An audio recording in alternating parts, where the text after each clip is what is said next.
didn't see that coming.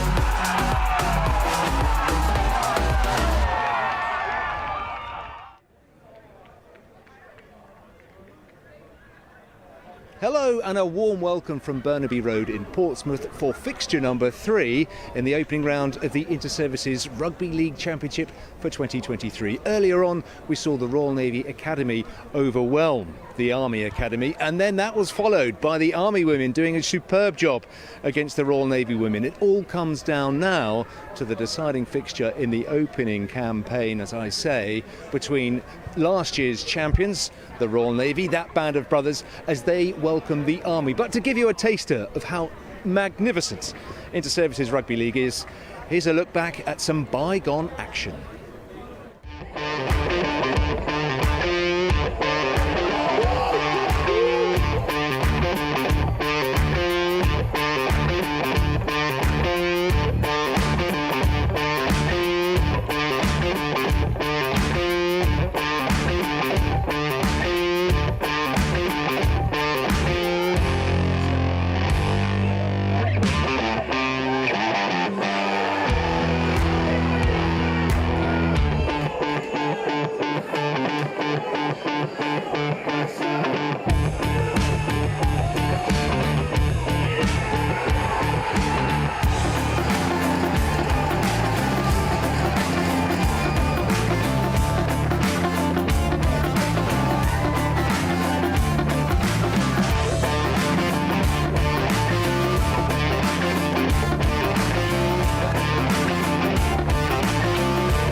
Oh, it's a drive for the line for the Navy, pulled up right on the line. There goes Tilly. And it's over. That is a try for the Navy. Well, would you believe it?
Plenty of fleet footwork there to put you in the mood for this evening's action. Now, earlier on, I said that the Army women came here and dominated their Royal Navy rivals. The Army are chasing a 14th consecutive Inter-Services title. They've never been beaten in the tournament, and I'm delighted to say that fresh from the changing room, we've got their skipper, Sergeant Emily White. Solid performance by yourselves today. You've put down a marker, especially to the RAF, who might be your closest challengers this year for that Inter-Services title. Delighted with this afternoon's performance. Yeah, really good. I'm so impressed with the girls. I think there's a few things that we could clean up a bit there, and when we went into the changing rooms we spoke about all those things. We're really harsh on ourselves, even though we absolutely nailed them. We want better, we want perfection, and that's what we're going to take forward for the RAF game. 36-0, 8 tries scored, including one by yourself, which was great to see. But let's just pause a moment and look at your opposition today. The Royal Navy, they didn't feature in last year's Inter-Services campaign. The year before that, of course, it was COVID. So a fresh start for them. And with your sort of neutral UK Armed Forces hat on, you want opposition to come forward and challenge you. So a chance for the Royal Navy to build. Yeah, definitely. And it's something that we actually spoke about at this year's AGM. It's what we were going to share, how we were going to encourage the other teams to build. because we really want this to be a big competition where people want to come and watch.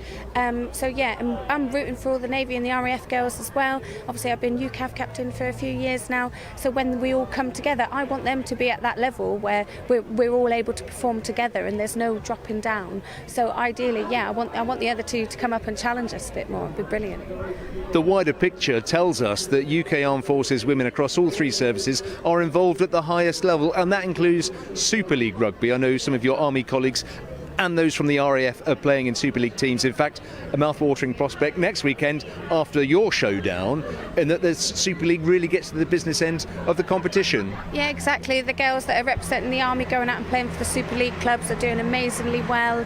The girls that are at Leeds Rhinos, and then that's the Army girls, and then obviously you've got Alice Fisher also as well from the RAF.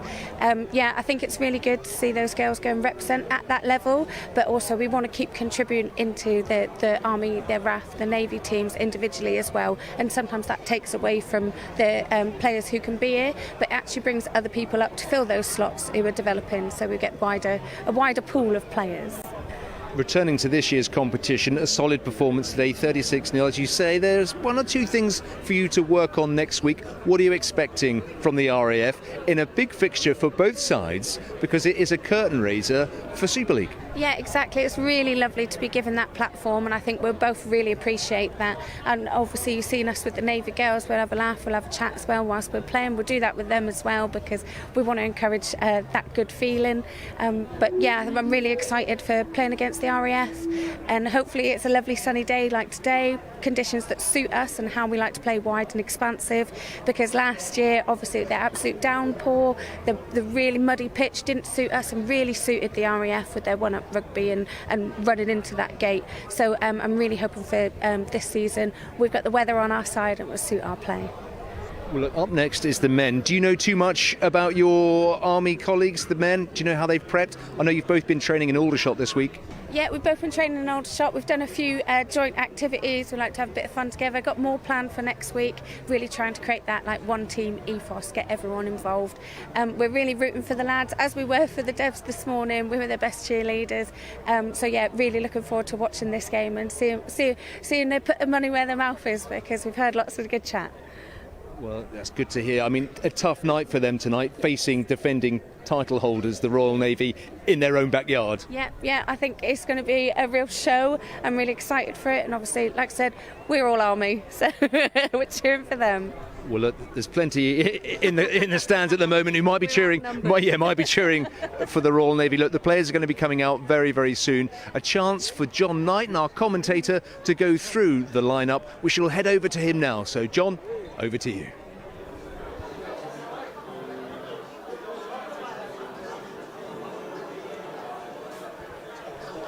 Thank you very much indeed, Jules, for that, and great to hear from Emily White there with her thoughts and assessment on a terrific performance from the Army women earlier on, and a big learning curve, I think we could say, really, for the Royal Navy women's players, because obviously for them it was very much a team of newcomers. Maybe a lot of them were used to playing rugby union who hadn't played, but anyway, we're looking forward now to the arrival of the two men's teams coming out onto the pitch here at Burnaby Road, and it's a great pleasure for me to welcome Richie Metcalf joining alongside me tonight to keep a close eye on this game.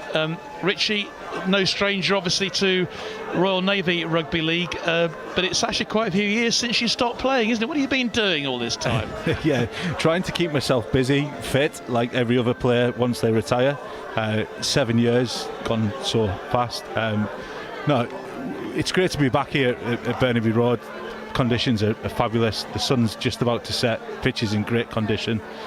Everybody's a little bit greyer than they were last time I saw them. Well, you're not. Well, no. As a ginger, you just tend to lose hair. You don't change the colour. No, but it's great to be back here. It's great to see old friends, and I think I'm looking forward to a really good game of rugby league tonight. Well, it's great to have you alongside me this evening to call this match tonight, because these are looking at the two teams, they're two very interesting lineups, aren't they? Because obviously big changes for the Royal Navy. We'll maybe come on to the Navy team in a minute. Let's talk about the visitors first. The Army still smarting, obviously, from losing the Inter-Services Championship last year. It's a great time for Royal Navy Rugby League. And just looking at their setup, they've got a lot of power in that side, and you only have to look as far really as Mickey Hoyle and Ryan Watkins, the captain and vice captain, to see what sort of skills they have. Yeah, Mickey's a really, really strong player. He's played at GB International. Ryan, again, at loose forward, is going to be really strong and pivotal in the middle. He's going to lead the pack a little bit, I think. He'll also probably play as a bit of as a third half-back. The Army are always going to be strong at Burnaby Road. The Army are always going to be strong in the first game of the season. I think the half-backs are going to be really pivotal for the Army. There's a bit of flux in that team. For the Navy, I think, the changing coach is going to be interesting, but Darren Banford, being a former player and being part of this squad, is going to be, it's probably going to add a bit of consistency to their team. Well, let's take a look at that Navy team, shall we? And one of the first players that strikes me is Ben Chambers at full-back tonight. And it's only just a few days that Ben was playing for UK Armed Forces Rugby Union over there in the IDRC. So quite a changeover for him. Yeah, Ben epitomises what a proper rugby player is, really, to be honest. Going out there and playing, in the Rugby Union Forces competition, and then coming over here and playing Rugby League. He's a really, really special player. And I mean, also looking at that side, Ben Taylor, the captain, obviously is such a leader of those players. And also, if you look at players like James Tilley, Danny Dainty, they were actually they played a huge role in last season's Inter-Services Championship victory. Yeah, not only Inter-Services, but if you saw James Tilley in the Challenge Cup last year, really, really strong player. Plays at the line, really clever player at dummy half. He'll kick, he'll also carry himself as well. Reminds me a little bit of Kieran Cunningham back in the days at Saints. Really strong player. Indeed, and a lot of excitement, obviously, in both sides. I mean, when you see these Fijian players as well, that the Navy have got they've got a Fijian in there, haven't they? And I remember seeing, I think. Karasasa last year. Rocco. Yeah. He's a very exciting player. Rocco's a really exciting player. You'll see him there on the end. Like most Fijian players, they like to play with a bit of freedom. If you saw the Wales Fiji game in the Rugby Union World Cup, you'll see how committed they are in terms of their tackling. Rocco and the boys are exactly the same. You'll see exactly the same type of play from them. I think with Rocco and the Fijian guys in particular, if they get a good start to the game and they get some good contact, some really good possession, you'll see them start to flourish. They're very much confidence players, and I think for the Navy, if they can target that and quieten down the Army's Fijian boys, they'll start to see some gaps, and they'll definitely try and capitalise on that. Yeah, certainly. And I mean, just go back to the Army as well. I mean, they've got some excitement there, and Karivuka is a great player as well, and Vosanaboli, I think we'll just call him Nav, shall we? Because let's go for Nav. Yeah. I struggle really badly, and apologies to any of you who are watching over in Fiji this evening, it's just great that these players bring so much to the game, don't they? Yeah, listen, Nav, as a player watching, and always as a player when we played, seeing one of these guys come off the bench is always quite scary. So it's always about that first hit up. Time now for the national anthem.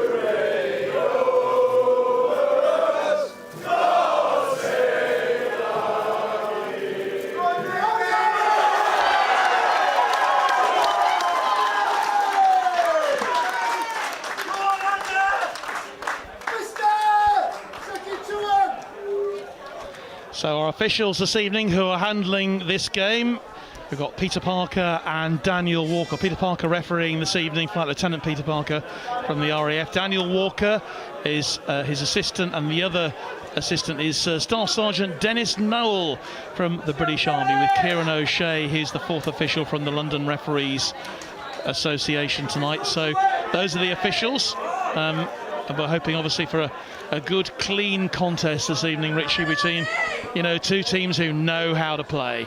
Yeah, clean is probably the operative word. Respectful. Let's just try and see some really good contacts, some strong play from both sides.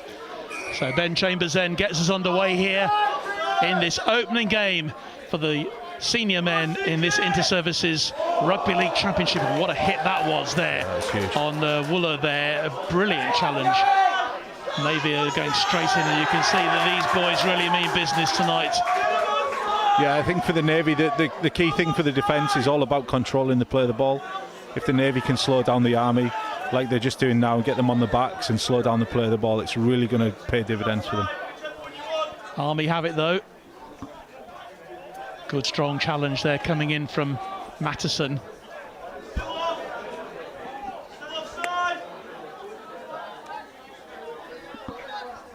Yeah, the Navy seem quite eager. They just need to make sure they're not offside. Acting halfback there is the number 19 for them, Aaron McBride. Ball goes down far as Chambers, showing his pace, the electric pace that he showed just last weekend for UCAF in the Rugby Union in that third place playoff against New Zealand. You can see why he's got such a good suntan, can't you, Richie? Yeah, he's definitely had that. He's always been quite a good looking, well tanned guy. Early stages then of this match. Yeah, this is quite an important time for the Royal Navy. They need to get through this first set, get some good yardage and just get them into the corner, at least get the Army into a corner and pin them back. Taylor, upended by three players.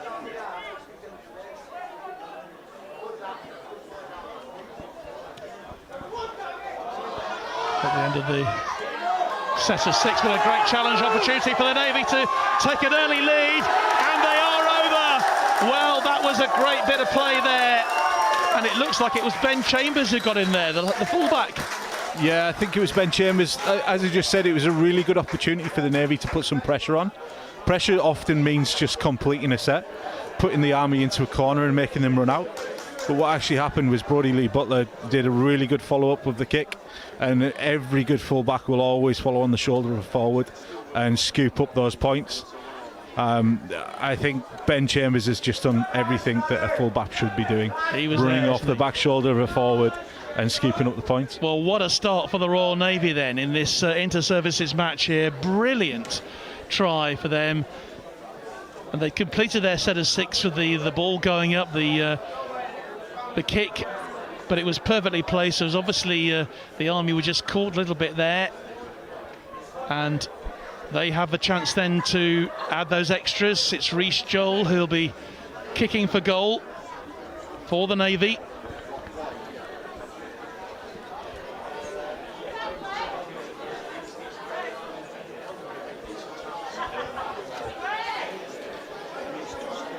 And what can he do here then? Not the easiest of angles. Coming in from this right-hand side. Yeah, he's left-footed, so it's on his right. It's on his good foot, so we'll see how he goes. And he's pulled it just away to the right. So early score then for the Royal Navy, leading here by 4 points to 0 against the British Army. What a start for them. Yeah, that'll be a big confidence boost for the Royal Navy. First set, lots of yards, good kick, good follow-up. Just keeping an eye on those of you wherever you're watching this evening. John Douglas, looking forward to a great game tonight. Come on the Army, he says. J2 good. I bet Ben Chambers plays with his hair over 100 times. Well, surprising you said that, Jay.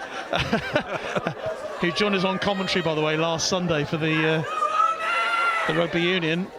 Going straight into the hands, and straight away Navy bringing it clear. That was I'm not sure it's the ideal sort of kick to make, go so far forward. No, it's always in rugby league. The aim is always to find at least a fringe.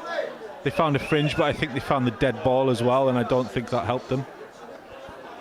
Just seems really weird not seeing Daz Bamford out there on the pitch, doing the business. But I'm sure he's going to be bawling out his instructions to his Navy boys. Army getting stuck in with the tackle. They'll be anxious to get themselves right back into this game, but it's the Navy who bring the ball forward. The chase is on for that loose ball. It's runs out of play. That's a really good tactic, actually. That what you'll see there from Jake Tilley is that it's putting pressure on the Army. It's saying that we can run out of our 20 and we can put you into a corner and you're going to run back at us and let's see what you've got. So I'm okay with that. So chance then for the Army. Darren Spittle has the ball at the moment.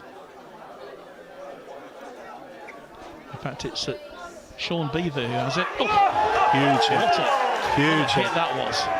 Yeah, really well timed.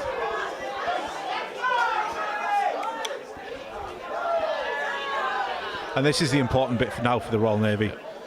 Army coming out of their own 20. Make sure that they feel the pressure. Karavuka brought to ground.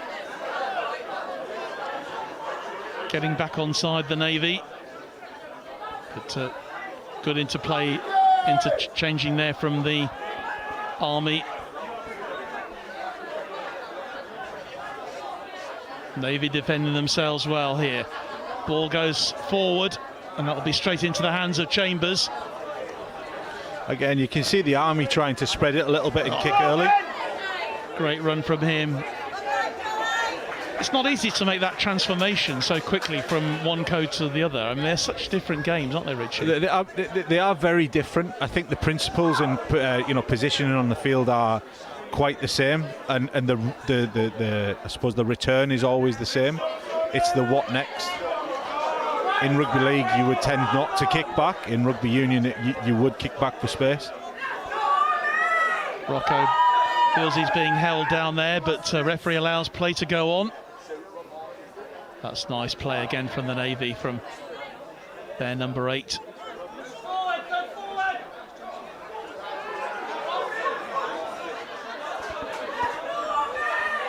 Another great challenge coming in. Yeah, I think the Army just need to settle themselves a little bit in D. Probably control and play the ball a little bit better. Well, the Navy are controlling this at the moment. Look as if they're heading for another try. That's a great bit of play from Dainty there, Danny Dainty, number 4. Kicked high into the area. There's a loose ball. Picked up though by the Army's fullback. That's Jake Boardman. Referee will pull it back. But this is a really confident start from the Banda brothers, Richie. Yeah, if you just look at where they've come in that set of 6, they've come from around about the 40 right down to their, to the Army's try line. Look, it's okay that we've just turned over and they've got a penalty. It would be great if we could turn over and it'd be a tackle, but I think I'd settle for that. The ball cleared out.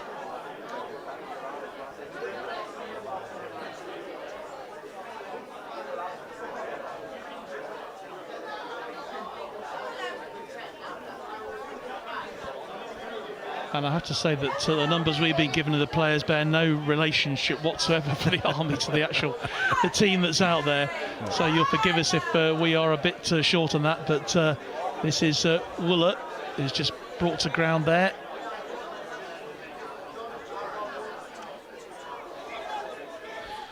What you're starting to see there is the Army are just breaking through and getting on their front in the play of the ball. That's McBride. Nice little bit of play there for Spittle, but picked up by the Navy. Goodness me. Crunch of a tackle right on the halfway line. What constitutes a high tackle in this game, Richie? Because, high tackles, are being outlawed so much in the Union Code, but You know, what constitutes a high tackle here? Yeah, I think in rugby league, look, if you hit above the ball carrying arm and you slip up and hit the head, then there is cause for concern, and the referee will judge that. In rugby league, you always try and hit the ball and the ball carrying legs. Rugby league, you can offload with one person in the tackle, so a defending player will always try and close down the ball and stop the offload. And James Teixeira going through there. The referee's brought it back, so the Army will drop it out and they'll go for as much ground as they can. Yeah, perhaps could have got a bit further on that kick, but it's okay, they're still in possession.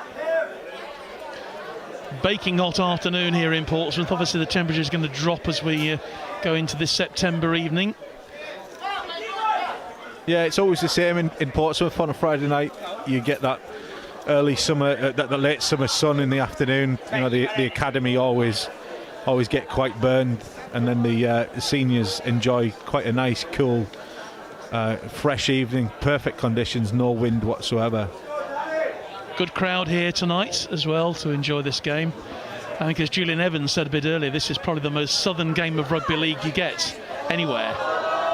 Yeah, short of putting it on the Isle of Wight, I don't think you can get any further south, actually. McBride to his acting halfback, Joey Walker. McBride again. Nice passing from the Army here, going through, but Navy defending well here. They're holding their ground. Yeah, the Army really just need to get some territory. I think they're going through the hands, but they're just not getting territory, and the Navy are managing to shut them down quite well. Thanks to all of you joining us this evening live on Forces News, YouTube and Facebook. Wherever you are around the world, this is the opening match in the Senior Men's Inter-Services Rugby League Championship for 2023. The Navy, of course, defending champions. Won it last year for the first time in 5 years. And at the moment they have a 4-0 lead. Chambers takes that really well, scurrying around, and finds Kurasa, and he's still going. Is Rocco.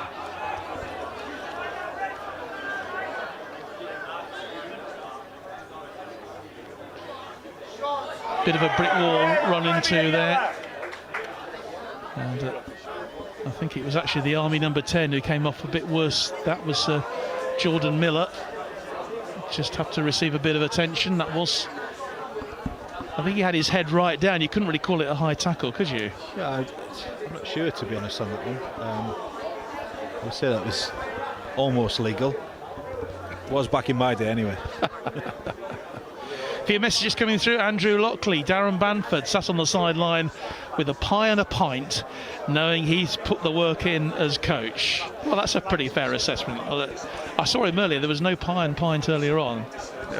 Let's hope he can get his maths right, because I think he's currently on the scoreboard. So. Yeah. Well, thanks for those messages. Keep them coming in.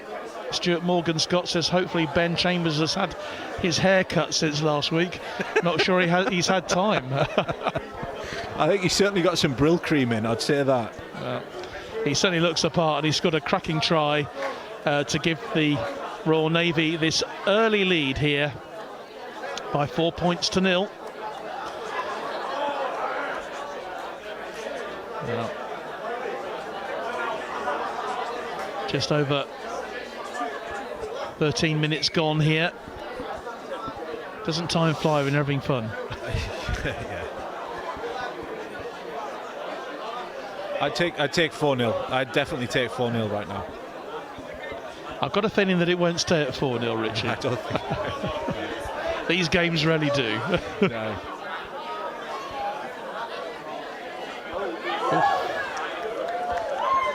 Charging through there is Dave Brown. Oof. My huge. Goodness me, what a tackle that was on Ben Taylor there. Yeah. My word. I'm sure he'll come up with a poem for that one. Here comes the Navy. That's a lovely bit of play. Fantastic bit of work then from Brodie Butler. Is he in the corner? That's the he is. Boy. There he is. Well, Butler's done it again. Yeah. He set up the first try, and he scored the second. Yeah, I was just about to say, John, the Navy showed really good shape there. Off the back of the play of the ball, they had about 2 or 3 different players, you could say. You could see 3 or 4 different people that potentially Brodie could pass to. Well, he did pass it. I'm not actually sure who it actually went to. It was Ben Chambers. It was Chambers again. Chambers went in again. Yeah. What a combination. So we think it was Ben Chambers got the second try there, and he scored the first.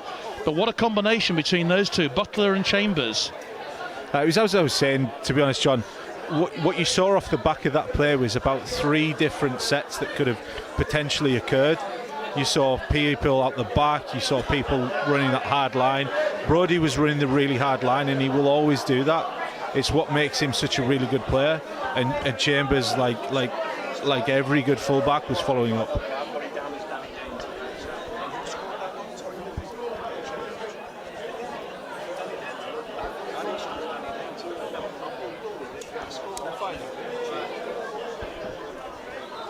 Well, it's always difficult. It's ironic, isn't it? All these tries being scored right in the corner here, sometimes out of our view for commentary. But we're sticking with Ben Chambers at the moment until we're told otherwise. Yeah, John, they're all just really good looking with beards. That's all I can say. Anyway, here's Joel again, looking to see whether he can add the extras here, add the extra 2 points, with the Navy 8-0 up. And that is a much better kick from him, but it's gone wide once more. But he's getting the rudder just about on target. So, but not an easy one for him to take. So 8-0 it is. Quarter of an hour played in this inter-services game here at Burnaby Road. Remember, a sizable victory for the Army women earlier on. But a good academy performance from the Navy as well to defeat the Army in the first match here earlier today. Yeah, I watched the academy. It was quite a good game. I think the Army academy probably dropped a lot more than they should have done. They played a good game, but the Navy just recycled ball really well, and probably used their forward pack to a better advantage than what the Army did. I can imagine that Daz Bamford is a very happy man at the moment. I'm not sure about his opposite number at the moment, whether he'll be feeling similarly pleased. But the Navy have absolutely dominated this match so far. And they have the points to show it. Here's Taylor again. Well, look, let's just use that play of the ball as an example. Buck has found, Ben Taylor has found a space in between a defender, found his front and got a quick play of the ball, and that's really hurting the Army at the moment. Yeah, Dave Brown again showed huge strength he showed there. And here he is again. It takes 2 to bring him down.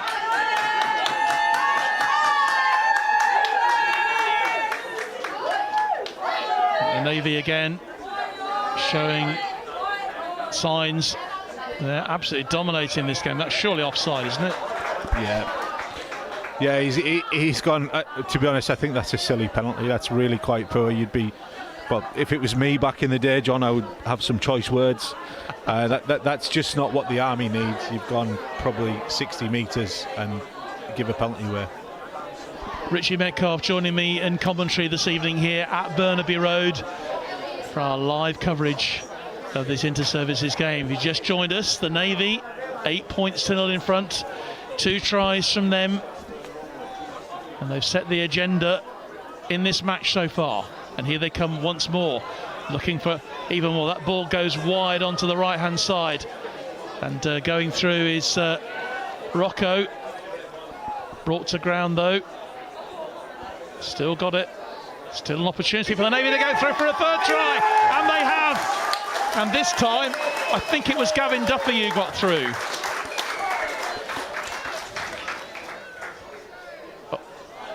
What's really clever there is Rocco has actually got through the tackle. The 2 guys that have tackled him have actually fallen off. And as a halfback, if you recognise that the 2 defenders are on the floor, the best thing that you can do is jump and go through. He's jumped and he's gone through, and essentially there's 2 defenders who are out of the game. Then they're offside, and he's just took advantage of that straight away. Oh, this is haymaking time for the senior service here. We're not even halfway through this first half. They've already got 3 tries and lead the Army by 12 points to 0. And a lot of talking, I'm sure, is going for them at the moment, with coach Carl Doherty just wondering what he's got to do to turn these things around. Let's just have a look at that replay again, and we can see. Yeah, you can see there he's stayed strong in the tackle. He's found his front. The 2 Army guys are on the floor, they're on their backs, and all Rocco has to do is play the ball, and your 2 defenders down straight away, and the winger and the centre have just got no chance against a guy like that. Absolutely thrilled with the try. Just waiting for the conversion, just for a bit of treatment at the moment for Korivuka, who is down. Yeah, let's hope third time lucky on the conversion.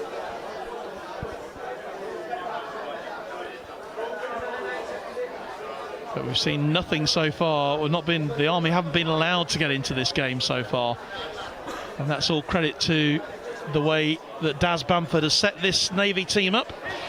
Philip Robinson watching from the West Midlands this evening. He says good luck to both teams. Good evening to you, Phil. And Paul Clark says, oh, it's rugby league. It certainly is, and I hope you're enjoying it.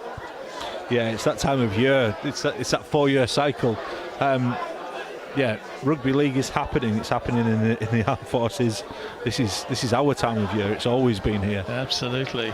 Reece Joel, as you say, will this be third time lucky for him? The Navy building a substantial lead here on their home patch. This time, I think he's got it absolutely right. Yeah, he's got that. Well done, Reece. So, that's 1 out of 3 then for Reece Joel with the conversion. I think it's quite telling, John, that all 3 tries have gone into that corner. You know, they've obviously seen a weakness down in that corner, and they're going to keep on targeting that area. It'll be interesting to see how they go for the rest of the game. Indeed. And the Army have had no answers yet to that. As they kick it clear, straight into the hands of this lightning quick Rocco for the Navy.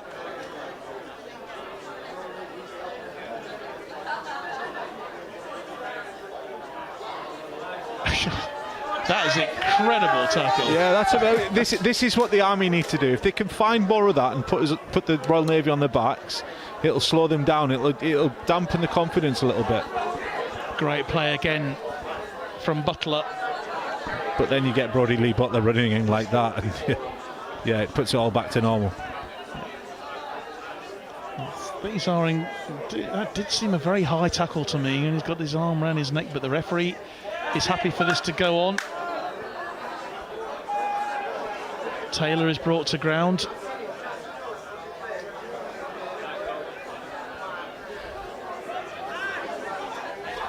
Oh, this is lovely stuff. Chambers again lays it out on the right this time to Danny Dainty. Into touch though. Yeah, that's unfortunate. It's not groundbreaking the way that the Royal Navy are playing rugby at the moment. They're finding space behind the play of the ball, they're getting quick play of the balls, and then they're jumping off the back of that on third tackle, and they're using numbers down the right hand side, and you see the likes of Brodie Lee Butler coming in as a second row, but almost playing like a centre with really good hands. And when he's got someone like Rocco out the side of him, you know, it's a really dangerous prospect. They're lightning fast as well. Their play has been terrific, and the Army have just had no answer to it so far. Yeah, it's true. I think for the Army now, they just need to probably complete the set. Great tackle. Yeah. Again. They need to complete the set, get some territory, and then just play off the back of it. The referee is hauling that one over. There's another pretty hefty challenge there on Karivuka, who's already had a little bit of treatment. Not having a particularly happy evening so far. We played 23 minutes, nearly 24 minutes gone here at Burnaby Road. Our live coverage here on Forces News Facebook and our YouTube channel. Very much the Royal Navy's time at the moment. And they'll just want to build up as many points as they can, because you know, Richie, that the Army are going to eventually, they're going to start putting their game together. Yeah, I think they will. I think this is probably a bit of a shock to their system. They're going through a bit of a patch where they just need to find themselves as a team. I think if I was on their team and I was in the front row, as I used to be, I'd probably be asking the guys just to close up a little bit, just find some really good play the balls, and look to build off the back of maybe a really good kick, get some territory, and then let's see what we can do in defence to shut the Navy down. And that's easy said, but really what you need to do in rugby league is get some momentum and some consistency. And at the moment, it's the Navy who've got consistency. The Army don't seem to be using the possession that they've got to their advantage. I think they want to play too much. But they've not been allowed to. It's Naka Aranavolu who is just having some treatment. He's been on his knee for a while now, just receiving some support. And he is up on his feet, which is good to see.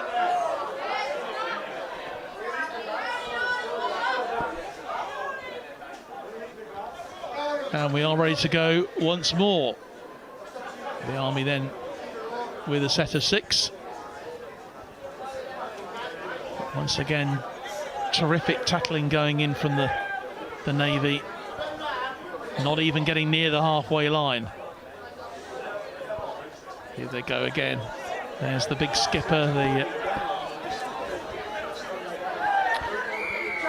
Ryan Watkins. Yeah, it was touch and go, that one. I think, you know, the Navy are still trying to put pressure on, but at the same time, when they're putting pressure on, the Army want to play quick. The referee's always going to go with the team that's in possession. If you're trying to play quick, he'll back you. And I think the Navy have fallen foul of that there. A chance then for the Army here to build.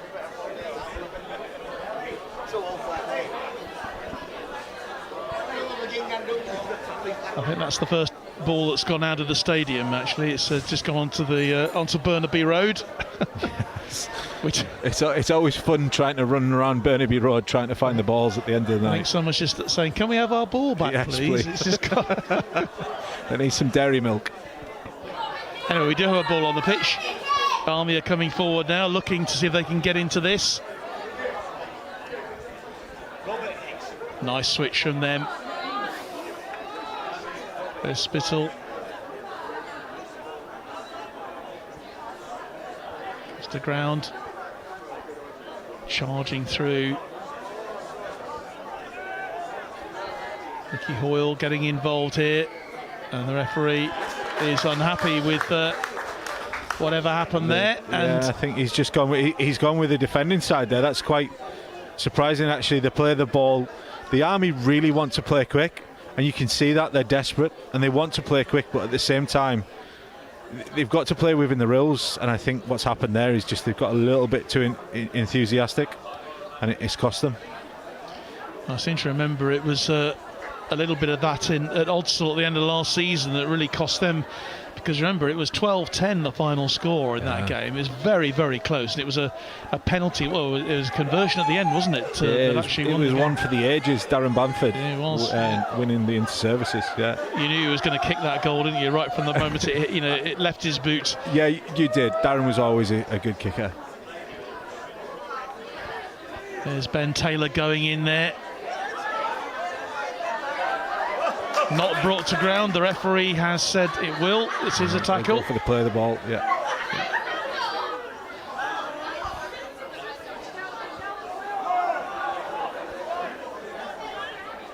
I think that one there, John, just epitomises the Royal Navy's kind of appetite to play and to keep working after the tackle. And if the Army can replicate some of that, it will be a tough game for the Navy.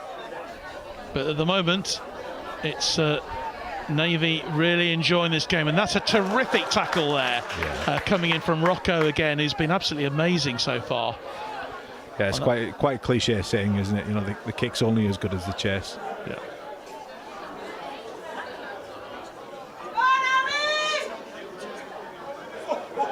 Plenty of support for the Army in this small stand here at Burnaby Road, but at the moment, whose ball is that then? Oh, my goodness me. Looked pretty high to me, but here's Coombs.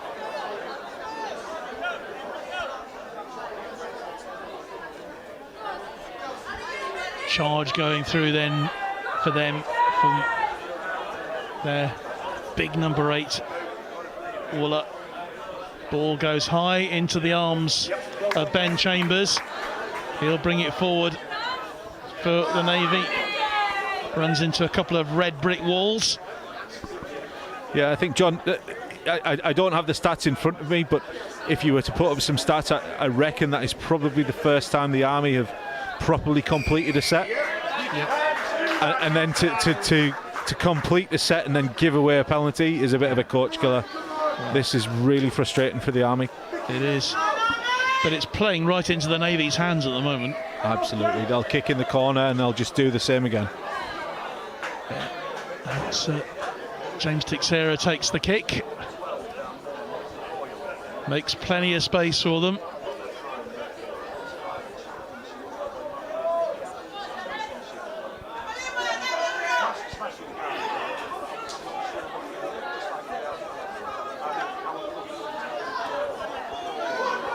Nice offload again for the Navy, and Danny Dainty at the centre of everything at the moment. Lovely switch. Yeah, the Navy seem to have numbers out on the left, if Jake Tilley can see this. There you go. It has gone to the left.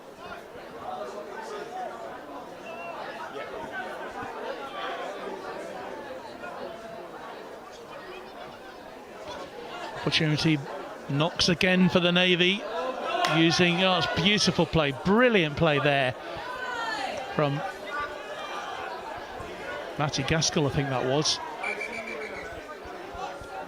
Difficult to make out the Navy's numbers in this light, is it not? The red numbers are always difficult. Yeah. I wish they'd changed them. Yeah, we should have a word. Doesn't help the commentator. Butler going in, but just driven out, just in time for the Army.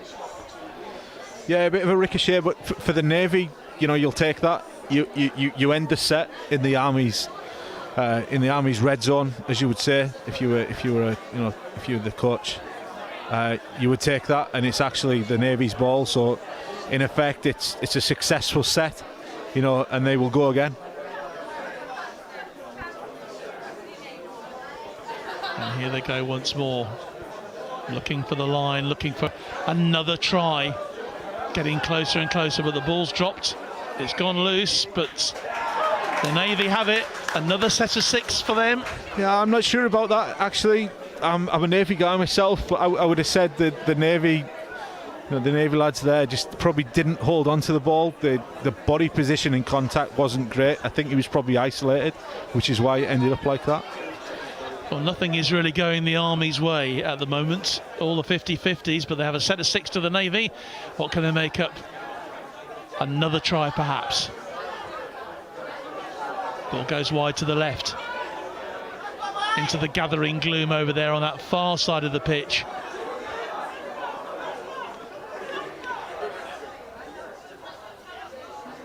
Oh, another cruncher of a tackle, but the ball's still in play, and it's over! It's another try! I'm just trying to see who that is. Well, again, really quickly taken, and well, throwing his arms high up in the air for the Navy. Another try for them. I'm really not sure, but the confidence in the Navy there to spread the ball through 2 sets of hands and hit what we'd call the edge. They hit the edge and then they play off the back of that. And what you see from Jake Tilley is really, it's a cool head on his shoulders. He takes the ball and he's comfortable enough to hold the ball right at the line. And when you're a clever hooker, you understand that you're in that position. Players are conscious that you're a good player, and most defences won't jump and tackle you. And that's exactly what's happened. Jake's just stood at the line and picked out the player who's moving in the right way, so to speak. And the Army just haven't been able to pick him up. I've got a feeling it was Reece Joel, just looking at the replay there, who got the try, and he's obviously going for another goal. We'll go with Joel at the moment because he was certainly the man who leapt up into the air, raised his arms in delight. But they seem just so much quicker, don't they, tonight? Yeah, I think what you see is that they get a good play of the ball, they get a good position in the contact, and it's no conversion. They win the contact, and then they've got the confidence to go through a set of hands and even 2 sets of hands. And when they get there, they've got 2 or 3 players coming onto the ball. And as a defence, if you're shifting, in this case it was right, there's always that concern that they might come back inside. And they had players back inside, so they held the defence.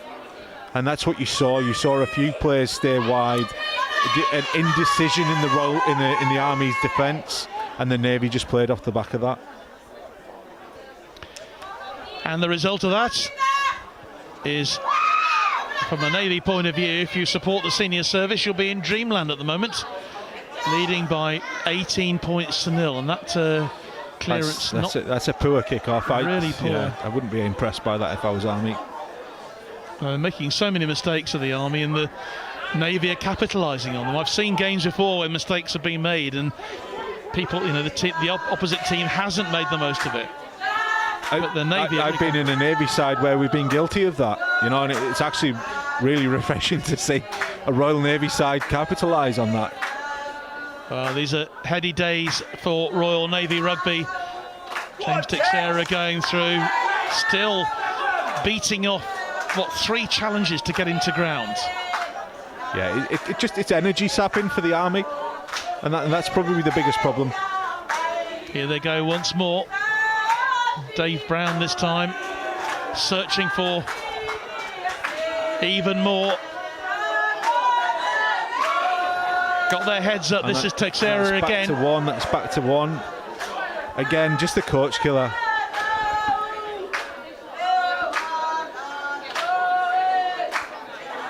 Oh, and is he in? No. They certainly are now. It's another try for the Navy. Wow, this is just getting so good for them, isn't it? And that looked like Tilley to me, who got over James Tilley. Yeah, really clever play.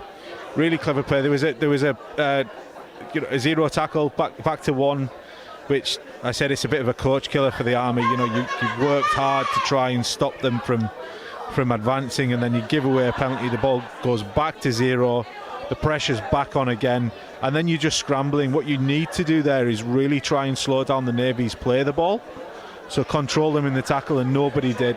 And someone like James Tilley is going to take advantage of that, and he really did, and he jumped, he found the hole, and he was over.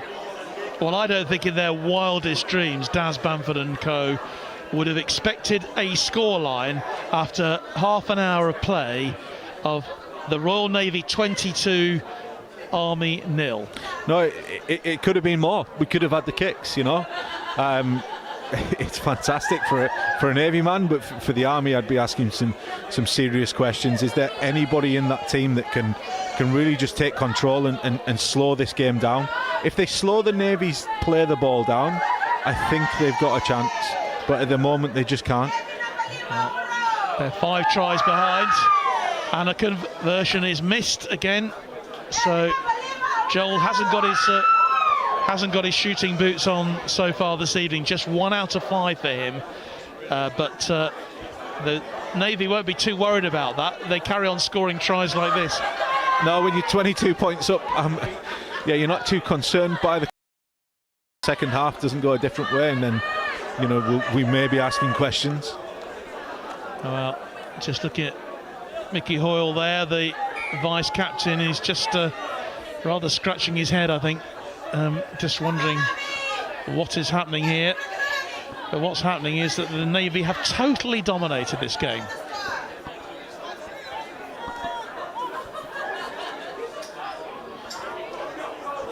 And here's one of the men responsible for that, Rocco. Yeah. He's been terrific so far. There have been so many great performances. Yeah, I think I said at the beginning, if Rocco gets confidence, he's going to be a good player. But Brodie Lee Butler there, just the way that he works after the tackle epitomises exactly what we're looking for, and that's really clever from Jay Tilley. Yeah, you know, jumping from dummy half and kicking and just putting pressure on the Army and saying, come back and run at us, and look at this chase. What a chase that is, on the 20-metre line, forcing the Army right back. You know, what a complete performance this has been from the Navy in this first half. Yeah, I mean, once again, Navy, the Army are penalised. So what you see there, John, is the Army are really trying to just claw something back. They're trying to play quick. They recognise that they're being pressured, but they just forget the core skills. You know, when you're in this position, what it takes is a few old heads to just go, let's get the core skills right. Let's get the play of the ball right. Let's slow it down and let's try and put it in the corner. And they've just got away with cardinal sin. Although that's quite a good tackle. That's a great tackle. It took two of them to get him down. Once again, the captain going through, Ben Taylor. The referee has pulled it back. Yeah, for an offside. Yeah. Again, Army really, I think they feel that they're under pressure here. Well, they clearly are, aren't they? Yeah, yeah. So another set of 6 here for the Navy. Army still not back with the 10 yards, as they'll come back again.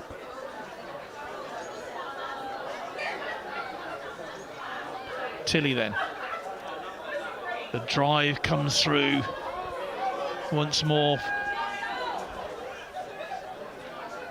Real opportunity for a 6th try. Could the Navy really score a 6th try again? Ball goes wide. Lovely interchange. They'll into play, and he is in. Well, they are in for another try, and it is just so easy for them at the moment. Yeah, John, we could, you know, if you watch this back, you can see the shape straight away. You can see that the Navy know that the Army are undermanned on that right-hand side. They've got players at the front. They've got players that they can tip on flat. They've got players out the back. And as a defender, you just can't jump at that position. You have to wait and find out what happens. Well, it's Ben Chambers, isn't it? Again, you know. Yeah, Ben Chambers. And if we're right, that could be a hat-trick of tries. That's really smart play by the Navy. They recognise that the Army are understaffed on that side, and they put two waves of attack against them. And as a defender, you just can't jump. You have to wait and almost either see what happens or gamble. And most of the time, you can't gamble in those positions. And the Navy really slick in that position there. A 6th try for the Royal Navy, and we're not even at half time yet. That is quite remarkable. I can't show you Richie's face, but he has got a grin as broad as a Cheshire cat at the moment. I'm really not surprised about that. Yeah, I'm trying to remain as impartial as possible, but I'm over the moon. This is for Banff's first game. You know, there was questions around what might the Navy team look like after Lockheed's moved on. Yeah. This is probably a true reflection of Banffs as a player. If you remember Banffs as a player, you know, a lot of flair, likes to take the ball to the line. And Steve Lockton will be absolutely thrilled to see this performance from them. Absolutely. We had a beer together earlier on. You know, we talked about old times. Well, that's gone wide from Teixeira. He's not been hugely successful with his kicking tonight, but he has scored a try, we think. What a contribution. I think the Navy, just looking around all these players, have got massive smiles on their face. A bit of a contrast from the Army at the moment, and a comment's just come through here from Duncan Blair. Were the Pongos on extra weapons cleaning today, hence they're looking so tired? If not, they will come back next Friday. Come on now, Navy, let's have a cricket score. Well, you never know, do you? No, we must be approaching the end of this first half. Totally dominated by the Navy so far. That'll be brought back, and the Army will get the 6 because it was a bit of a late tackle. Bit of a strange one. I think that's a bit of a shot across the bows for the Navy there. Need to switch on. You know, I know we're 26-0 up, but we can't be letting the ball drop like that from a kick-off. The Army will capitalise on that. Well, can they take an opportunity to get themselves into this game? That's Ratu Balavu just going a little bit quickly. Interchanges being made already. Here he is, trying to use all his strength and power to get through. Yeah, it's about this time when the front row changes and you come on as a front rower, and especially in this position on the scoreboard, you want to make an impact. Handling error, not forward. Surely that was a knock on there, wasn't it? That is half time. Yeah, it's half time. Well, the hooter sounds just as the Army were threatening a little bit. They've got another player down injured, and that doesn't look too good, actually. Not when the referee's waving like that. Look, I think John, the Navy have played really, really well. I think they can't rest on their laurels. Sorry, I'll put my teeth back in. There's been a few missed kicks. I think the Army are going to go away and probably get an Italian off at half time, and let's see what they come back with in the second half. Well, they're trotting off the field. The Navy very, very satisfied with their first half efforts. Extraordinary performance from them, and I'm sure Daz Bamford is just sort of looking up at the sky and thinking, hold on a second, what's going on here?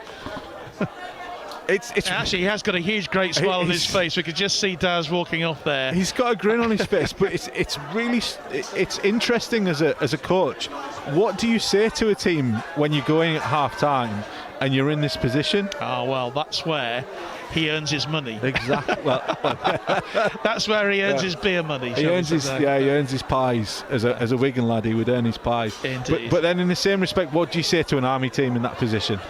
Well, all you can say, I suppose, is that we come out for the second half. It's, we have to go out and win the half, because if the Navy carry on playing like this and the Army carry on playing like they are playing, then we know what the result's going to be. It's as simple as that, isn't it? Yeah, we do. I think if the Army continue as they have been playing, discipline isn't a problem. It's just the basics. They're not getting the basics right.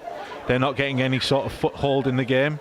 And the Navy recognise that, and when you recognise that in a team, you go for the jugular. And the forward pack in that Navy team will be thinking, let's have this. Let's put the foot on the throat and let's really squeeze. Okay. Well, Rishi, thanks very much. Great to have you alongside here this evening.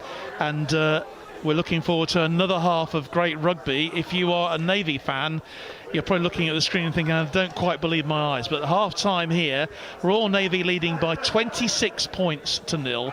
They've scored 6 tries, totally dominant. Well, the second half's going to be very fascinating to see whether the Army come out, as you say, and can produce something. We're going to take a break now. Loads more going on in the world of forces sport. Here's a look back in case you missed it. Hi, I'm Richard Johnson, and this is In Case You Missed It. A golden moment. Former Royal Engineer Greg Stevenson taking a title at the World Rowing Championships in Serbia. He and teammate Lauren Rolls powered to victory in the PR2 mixed sculls event, beating China in the final. The double amputee, who was injured serving in Afghanistan in 2009, also won the European title earlier this year. A British Army soldier has won gold at the European Long Distance Triathlon Championships in the Netherlands. Staff Sergeant Harry Pickering from the Royal Logistic Corps won the male 35-39 race. Staff Sergeant Pickering recently competed in the World Championships in Ibiza, where he finished 15th. The Royal Navy, British Army and Royal Air Force rugby unions are to retrospectively award caps for previous inter-services women's competitions. The women's tournament was started back in 2003, but caps were only introduced in 2008. The decision means that every inter-services match will be recognised as a capped match, bringing Armed Forces women's rugby in line with the men's game. The Royal Artillery have been beaten 3-2 by Portsmouth Academy in a special friendly celebrating the Hampshire side's 125th anniversary. Harry Beckley scored both goals for the Gunners. The Artillery were chosen as Portsmouth's opponents due to their role in the formation of the Football League club.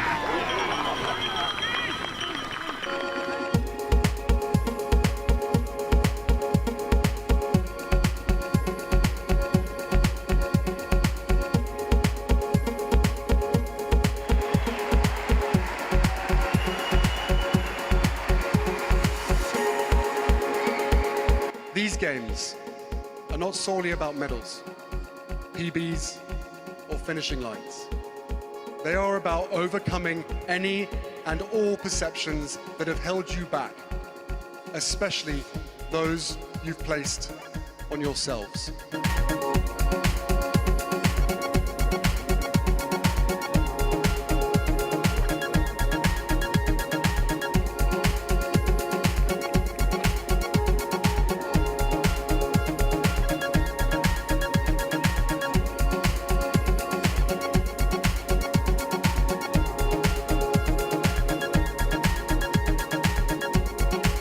Invictus Games has changed my life dramatically. People see my disability, but all I see my ability. I won the gold medal. Congratulations to everyone, to all the Team UK and Afghanistan.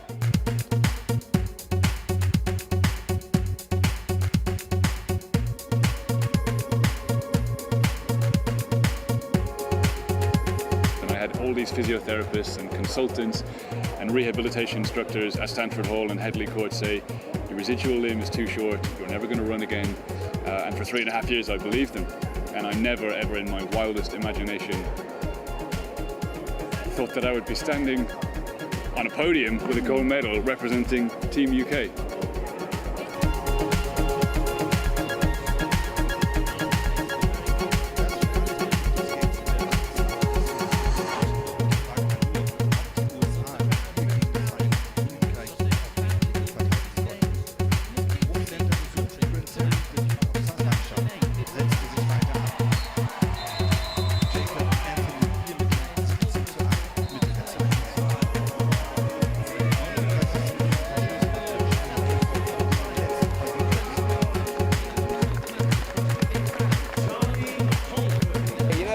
We're all winners when we've turned up here.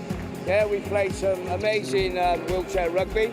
We've got basically 80% of the squad have never played the sport hardly before. There's 2 of us that were at The Hague where we was fortunate enough to be part of the silver medal winning. We're going to get the second one, so we're all winning.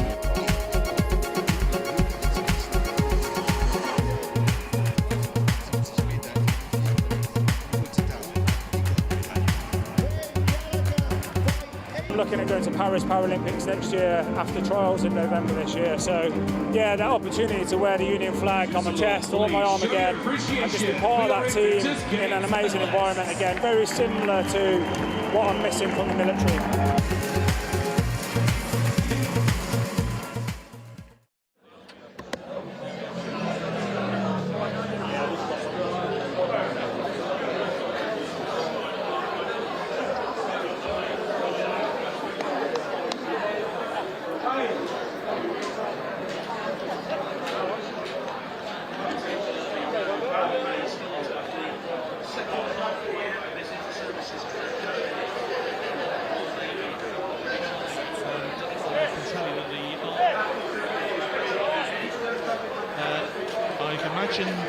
That there was a bit of a rocket flying around the Army dressing room at half-time.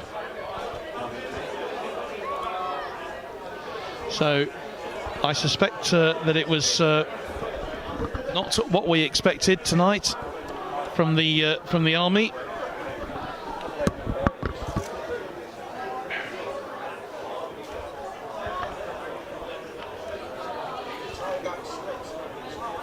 Well, I gather that you weren't with us just a few seconds ago, but you've obviously gathered from the pictures that the Army were the first to emerge onto the field here, and a pretty sobering half-time talk, I'd imagine they would have received. Interesting to see what Daz Bamford might have said to his players at half-time, but he's going back to his perch position behind the goal. Interesting.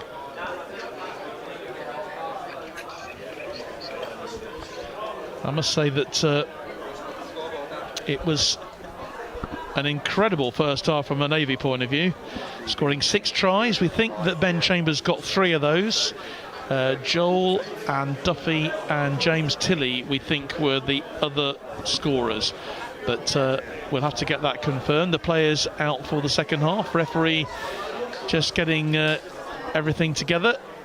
And it'll be the Army to kick off the second half here. And I suppose all you can say, Richie, is that they've just got to almost play it like it's 0-0, haven't they? Yeah, it's quite a cliche saying, isn't it? But it's so true. They were out early. It is 0-0. Let's see what we can do in the second half. Well, away we go.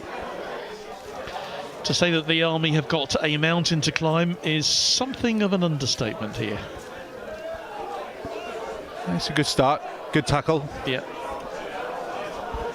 Yeah, they have made a good start. It'll be interesting to see whether the Navy can keep up that momentum that carried them through so well in the first 40 minutes. And straight away, driving forward. Yeah, what you see there from the Navy is really good play from Tilley as a hooker. Different types of hookers will play in a different way. Tilley reminds me a lot of Mark Robinson, when we used to play, just really steady away. You'll get the odd hooker. We had a hooker called Mark Robinson. My last game for the Navy was with Sharpie. Mark Sharpie at hooker, jumping out at dummy half and really sniping. Tilley's a really cool head on his shoulders. Of course, they're playing for the Jack Harrison Trophy this evening, which is always an emotional event, isn't it? Jack Harrison, what a performer, what a player he was, and what a history. Great tackle then on the big number 5 on Nakaravalu. The Army still carrying it away. 3 tackles left for them in this set of 6. Driving it forward is their number 9, McBride. And straight through and under the post. The Army hit back immediately, and that is Dan Coombs, who's gone over for the try under the post. It's just what the Army needed. They are back in this game. Yeah, a bit of a shock to the system for the Navy, actually. The Army did exactly what they were not doing in the first half, is quick play the ball, sniping little runs from the dummy half, the hooker, and then just numbers moving at speed, and all players being an option, and it's really hard to defend against. The A defender, the first defender you see there from the Navy, was isolated and went high and missed. And Coombs has gone under the posts, so Mickey Hoyle has the chance then to add the extras to bring it back to 26 points to 6, a deficit of just 20 points.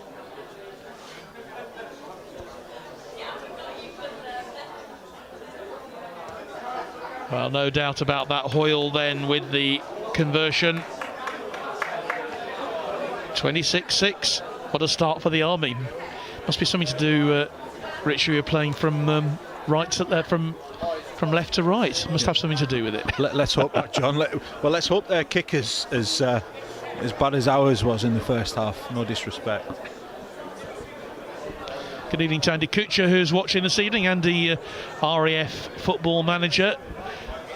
And it's great to see that all our sportsmen and women just take an interest in what is going on in other military sports around the world, around the forces world.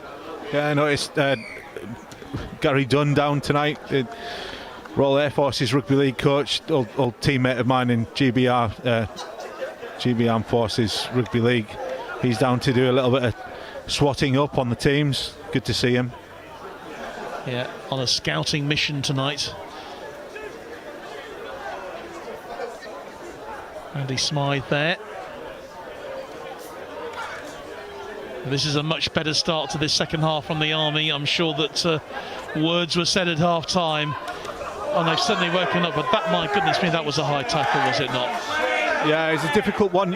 What you see the Army trying to do right here is what we talked about in the first half. Win that collision, find your front, and then jump from the tackle and really try and beat the on-rushing defence. The Navy up to that one, and that will come back for a set of 6 for the Navy.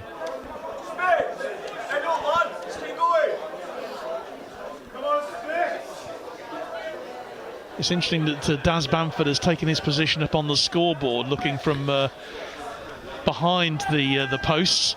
Yeah, we spoke about this before the game. I mean, you'll see this from the stands, John. You'll understand it's a different view altogether. Totally. And yeah. you understand how a team is shaping up and see where the space is.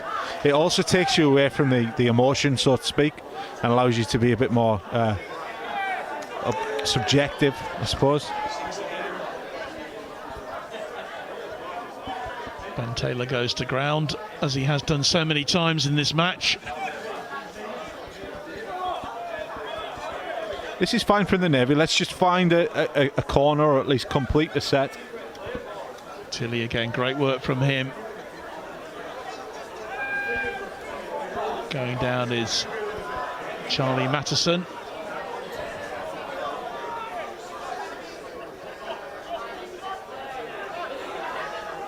Nice interchanging from the Navy here. Army not quite sure where that ball is going to go.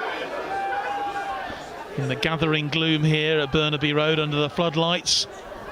Friday night rugby league. Navy have a lead at the moment, 26 points to 6. 26-0 up at half time, remember. Army have come back into this, but once again the Navy have put the pressure on. The referee has brought that forward 10 yards. Yeah, if I was Darren Bamford, I'd be really upset at that. Bit of back chat, presumably. Yeah. You go down, you concede a try within the first couple of minutes, and then you allow them to, and this is a yellow card. This is disappointing from the Royal Navy. We shouldn't be doing this. I think it's a little bit naive. Yeah, of course we're winning the game, but we really need to get control of that. Well, it looks like It's Jake Tilley going off, which is Tilley's gone off, and he's a really important player for them. That's disappointing, really disappointing. So he'll be in the bin for the next 10 minutes, and this is a real opportunity for the Army to pull themselves back into this match. If I'm on the Navy side right now, and I'm in the back in the day in the prop position, I'm just wanting my pack to really control and slow down the play of the ball, because the Army look like they've got a lot more energy, and you can see that there from the Navy, putting 3 people in the tackle. Just keep that up. Let's try and slow it down.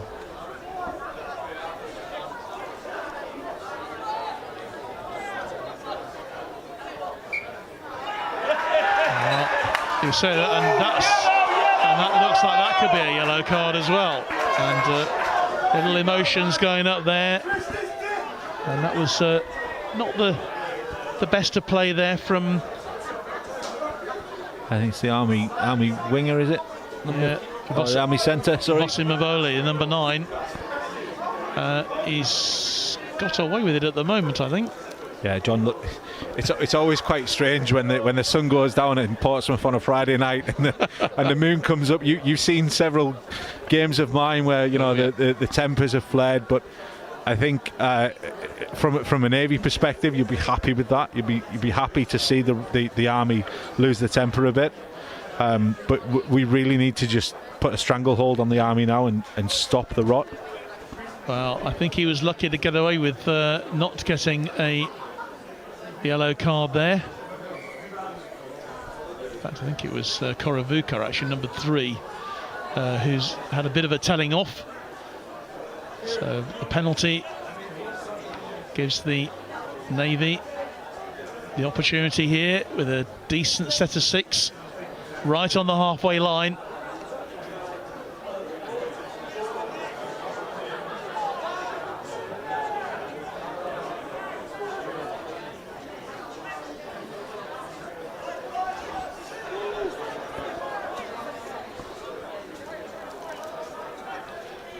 Good intelligent play from the Navy, making plenty of ground. Some really strong carries, John. It just doesn't seem like the Army want to press in D. And you would have thought they would have done, actually, bearing in mind how that early score they got in the second half.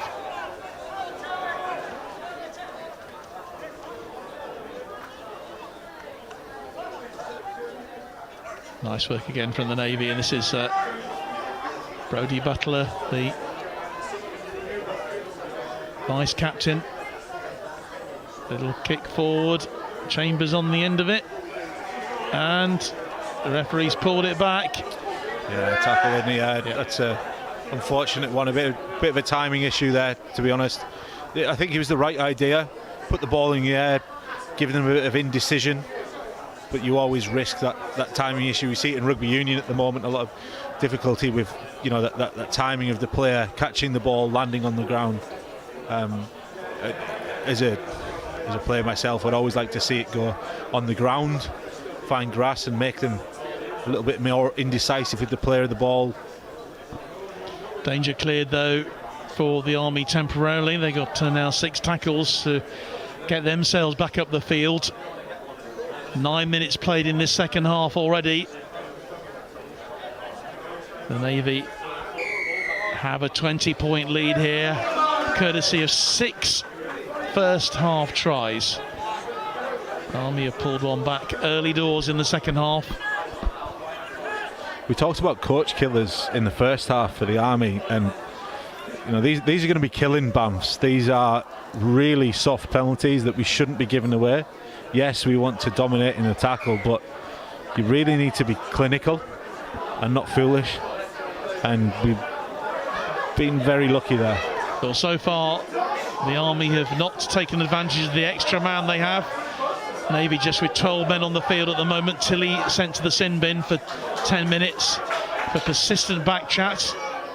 Referee having none of it.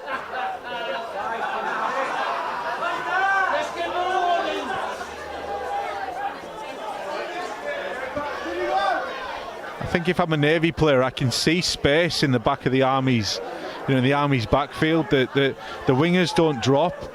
So if I'm 12 men at this position in this time, I'd be looking to just kick in the corner and keep them in the corner. It's nice play then from the Navy.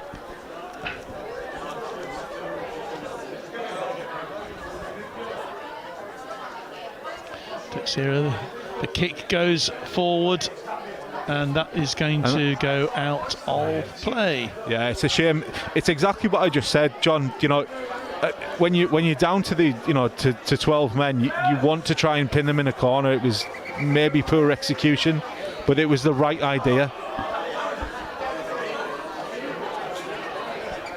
Once again, Karavuka.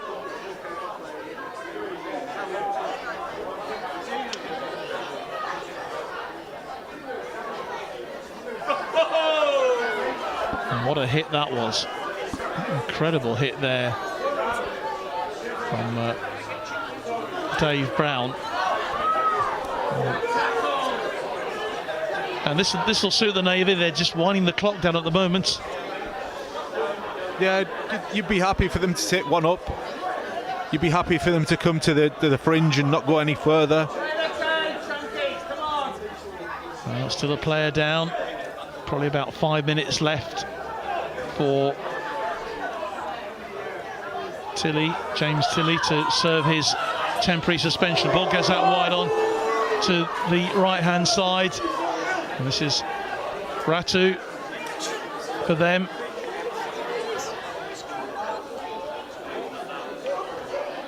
Kick into the corner, and who's underneath it? Oh, it's going to be another try for the Army, and it's Moku. Peter Moku goes over. He takes the try really well. It was a loose one, and Moku has gone over and brought the Army another try, a second try of the second half. Yeah, it's time to get concerned now if I'm the Royal Navy. You're down to 12 men. There's a number of the Army players who are obviously hurting from the tackles, but the way that they're managing to recycle the play, get through the hands, and then the kicker is kicking without any pressure on him. and also finding a clean catch, it's concerning, if I'm honest. Well, he's gone under the post, of course, and that means that Mickey Hoyle has got a fairly straightforward kick for the conversion.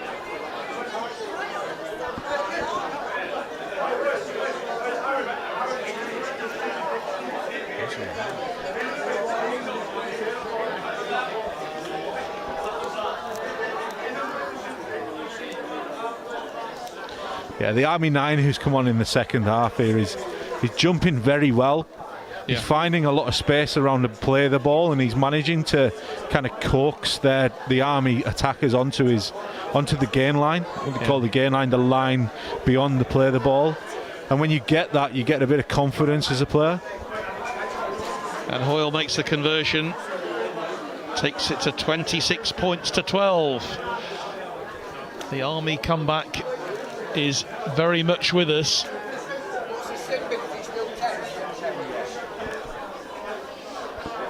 I'm sure Daz Bamford will be very glad to get James Tilley back on the field again. Yeah, he will. I think the Navy need to complete. They need to complete, and they need to just be settled and feel settled again inside themselves. This is a bit of a frantic performance in the second half, and you can see that from the Navy defence. Yeah. Well, they seem to have stemmed the tide after that first try. It's taken the Army a goodly amount of time. It's taken them nearly a quarter of an hour to get that second try, but the second try converted. And it's interesting, isn't it? Converted tries, 2 converted tries is the same as 3 unconverted ones. It's like we said in the first half, John. Those points, they mean a lot in the end.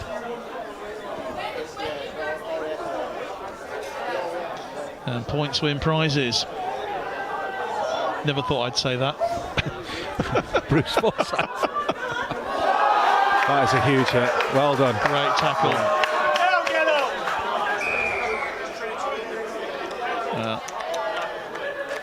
And the referee has awarded the penalty to the Navy.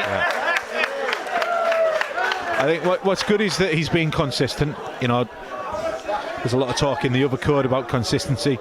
He's been consistent with back chat and not wrapping the arm, and that's good to see. If I'm the Navy right now, I just want to see this set out. If I can get points, I'm happy. Yeah, well, Texera going for the... And here's Tilley back on. Yeah, so they're back up to their full complement now, the Royal Navy, back to 13, and straight away Tilley gets involved, and the referee will award a penalty to the Navy for that. So another set of 6, and what Daz Bamford and co would give for another try here for the Navy to really settle their nerves. Brilliant comeback from the Army, though. Got to give them loads of credit. Yeah, absolutely. They looked down and out at half-time, quite frankly. They looked lost. They looked lost in the first half. It's so close to the line again. That's Tilley again. So strong. What's good here about Tilley is he's clever. He will go and he will just soak up the energy. Well, and then he'll knock on. That's a shame. Don't get yourself in the sin bin again, young man. I was about to say, John, what's really clever about Tilley is that he knows when to snipe, so to pick and go, and that just draws in 2 or 3 defenders. It slows down the play and it tires them out a little bit. It's just unfortunate that he knocked on. The best scenario there is that he scores. The worst is that he knocks on. The middle ground is that he slows them down and really tires them out. Haven't seen too many scrums tonight in this game, have we? I'm just trying to work out the last one. This could be the first one. Yeah, I think there's not been too many knock-ons, to be honest.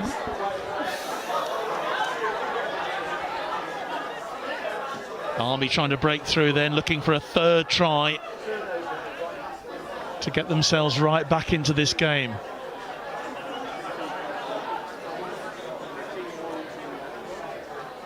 This is a much better performance from the men in red in this second half. Yeah, they're starting to find their front. They're getting a quick play of the ball. That's nicely done from them. Nice ball in hand stuff. Still driving through. Not a lot left of Andy Smythe's shirt there, but he's going through.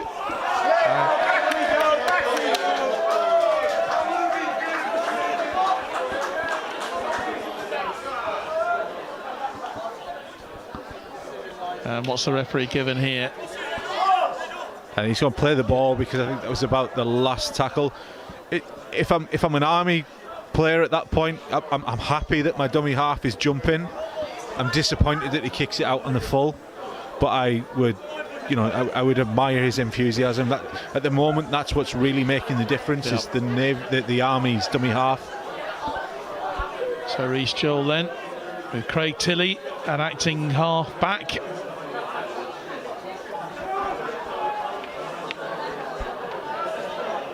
Tilley again. So important that he stays on the field, doesn't lose his rag again.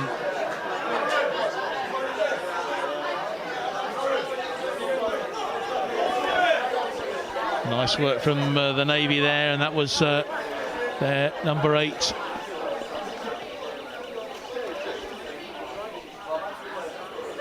Sierra. Balls goes one on the right on the white, and just thought that we were going to have the number 5 going in there again, Rocco, but just defeated by the bounce of the ball, and then the ball comes back. Yeah, you could see Matty Gaskell in the middle of the field. He had his arms up in the air. He knew that he was in space and he wanted the ball. I just don't know if everybody outside of him knew what was coming next.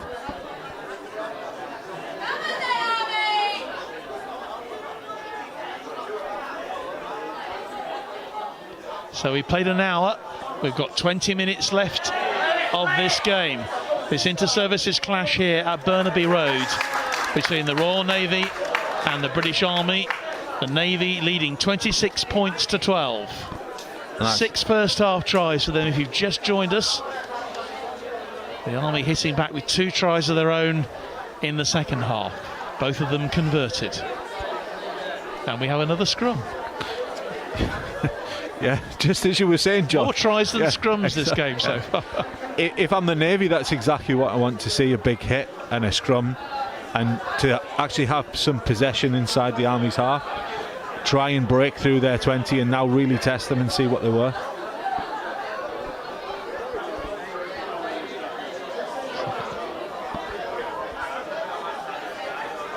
So Joel with the put in, ball comes out wide. That's a drive forward there. And that was Butler, wasn't it? Yeah, what they've done there is they know that they need to get a good quick play of the ball on the first tackle, so they'll move their second row out to the centre. Tilley.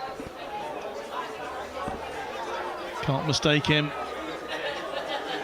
Off the back of the scrum, what you'll sometimes do is you'll put your centre into the scrum and put your big strong guys. And they are so close to the line here.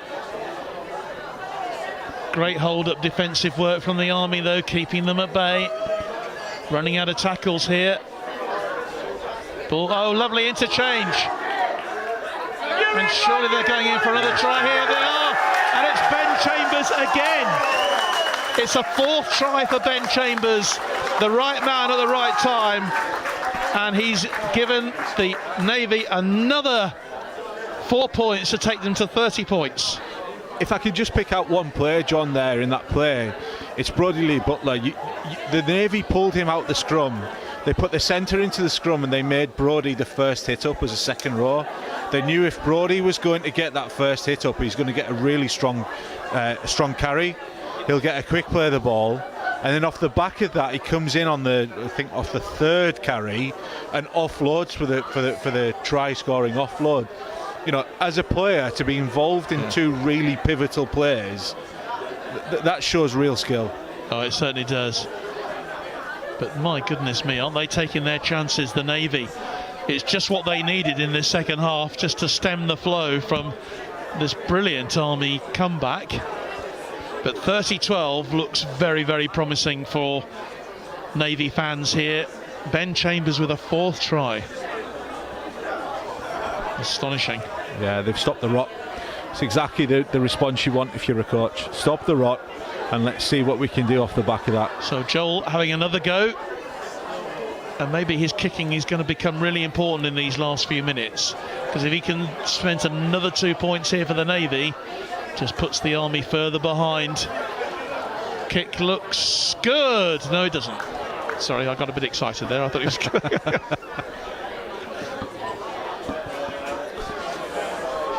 I would question at what point do you swap the kicker in, and I just don't know if there's anyone else in the Navy team that can do that. That wants to do it. I think Chambers. I know Chambers has kicked in the past, but yeah, it'd be an interesting question. We're ahead, but if it gets closer, I think that question would need to be answered.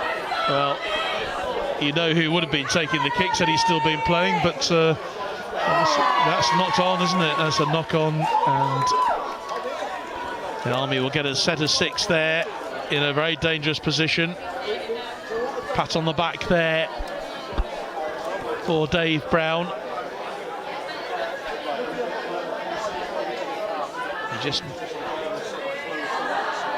There's quite a bit of dew around, I think, in the air tonight as well, Richie. Yeah, I think the ball's probably becoming a bit greasy. Yeah, this happens at Burnaby Road. I remember quite a few times where you've had blistering sun throughout the day, and then the sun drops, and then the mist comes in, and it just makes it that extra special. Such a northern venue, really, isn't it, for the south? And I can say that having spent 5 years in Hull, so I know all about what northern venues are like. We're very close to the sea, John. We are indeed. Yeah. This is good work from the Army. Still searching to get themselves back into this. Nice play, nice counter play. And they're going to go in for another trial, and it's the number 2 again. And it is Moku who's got in for his 2nd try here, and the Army's 3rd. Brings the Army to 16. You could see that coming, John, from about 10 metres away. As was in the first half with the Royal Navy, they had numbers. They had numbers in the right position. And I just think the Navy were outnumbered in the wrong positions, and the Army, they held the lines really well. They didn't stretch too much, and it was a really good try. It was a brilliantly taken try. Great expansive work there, with Sean Beaver involved in that build-up, and some great work as well from Korovuka to create that try. And there's still time, still plenty of time for the Army here. But this is a more difficult kick for Richie Hoyles here. For Mickey Hoyle, I should say, I beg your pardon. And this will be a real test of his kicking skills. He's had 2 in front of the post so far, but another 2 points here could make it very interesting indeed. Yeah, it's on his wrong side, it's on his left foot.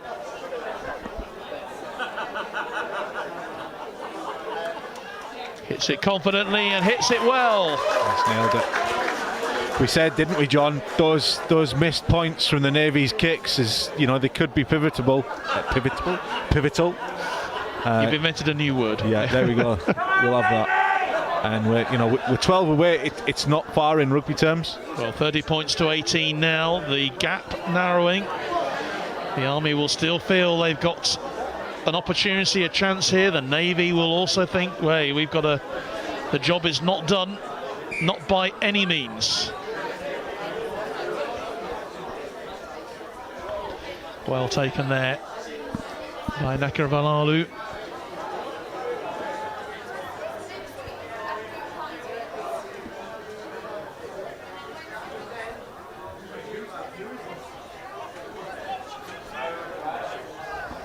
Just breaking through the 20 metres, the Army. Oh, and knocked forward. It was dropped. Referees allowing play to go on. Navy dancing their way through, and it's come back. Just seeing something. Yeah, a little bit of argy-bargy going on there. Well, Not quite sure what that was all about. Yeah, I mean, Navy games often go through these phases, John. You know, where you come back, you have a fight back, and as a Navy team, or any team really, Army against the Navy, you want to try and stamp your authority. You've just got to be really careful that you're not the one to go too far and yellow card. The Navy are inside the Army's 20. They've got to be really careful and clinical here. Well, a set of 6 tackles here. The Navy already shown what they can do, how lethal they are when they have so much opportunity. Tilly driving for the posts. Held up. There's numbers on the right. If they got the penalty.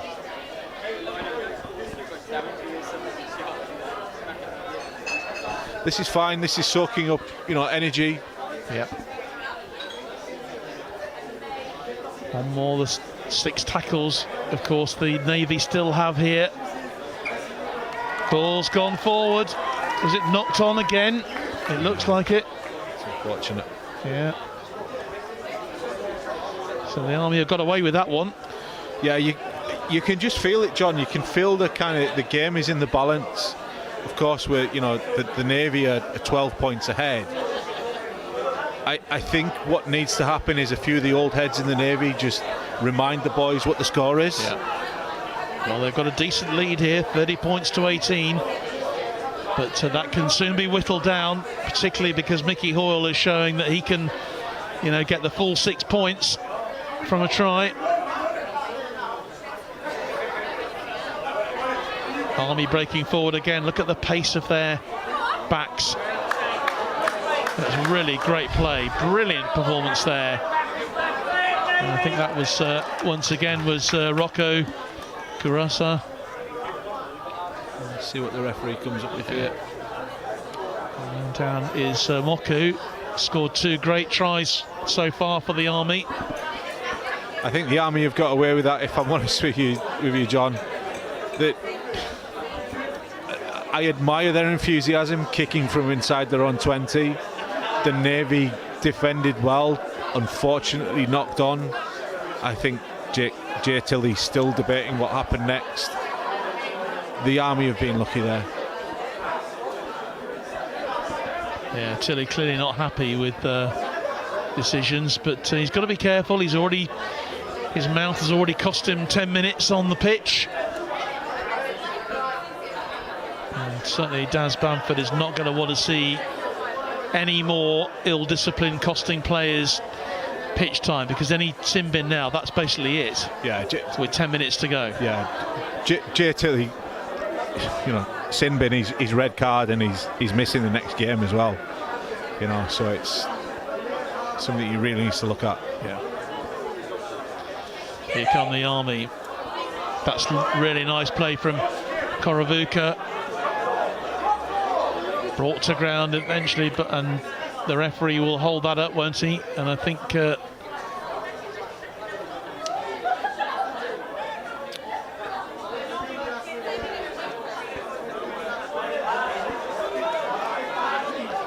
Navy just need to defend this set out, defend it out, and then play out with their own 20. Good hit. It's a real hit on Ryan Watkins there, the captain.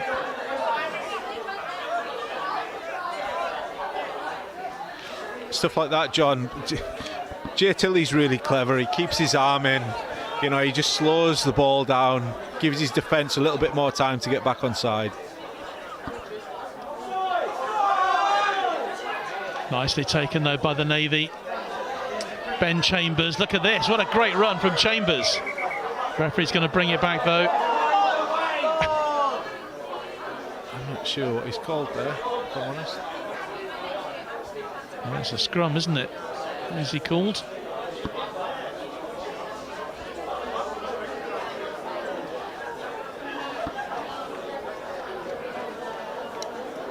It's a play the ball.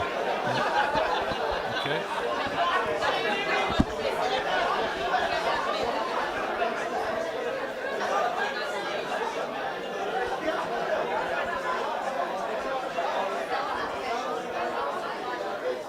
There's Tilly again.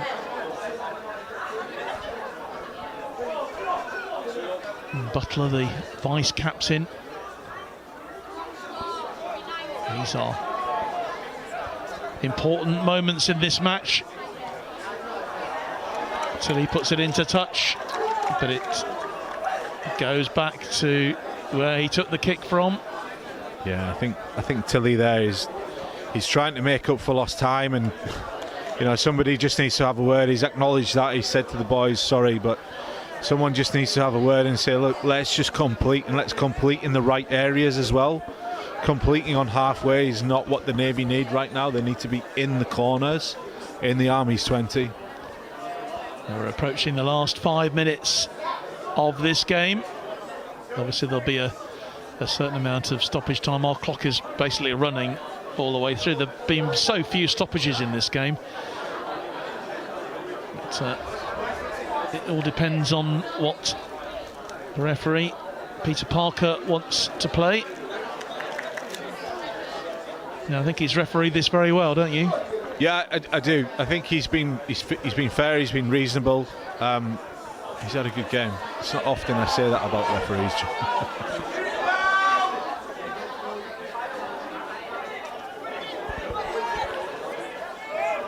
That's good work from the Royal Navy. Yeah, it was. Aaron McBride there wearing number 19. A drive through for the Army from Coombs.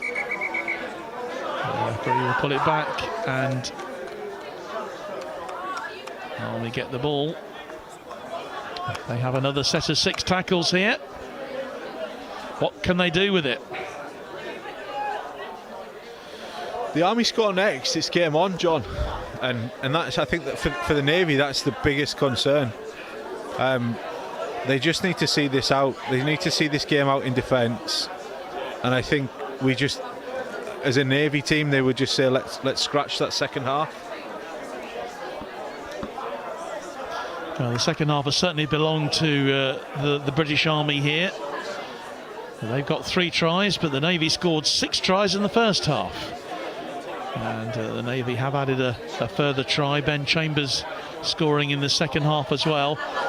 But work still to do here for both sides. Army will be heartened by their performance in the second half. They've spread the ball about beautifully well. They've got the numbers over, but the ball is not forwards. The referee is allowing play to go on. He says play on. It's a melee out there. I'm not sure what it's called. Rocco just charged forward with the ball. Just carried on, didn't he? Just carried on running with it. And he's saying thank you to the guy who tackled it. Yeah. Well, it's just what the Navy needed really at this stage, just to calm things down, slow things down. Yeah, they'll be happy to just slow the game down and just see it out.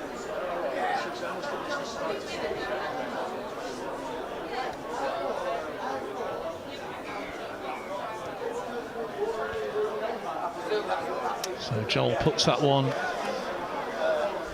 I say, into the stands on the far side, but there aren't any stands on the far side. Onto the cricket wicket, I should say. Here we go then. Another set of 6 tackles for the Navy.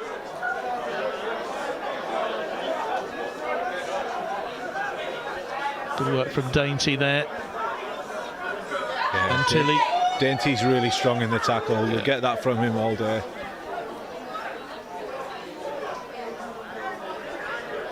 And once more, here they go.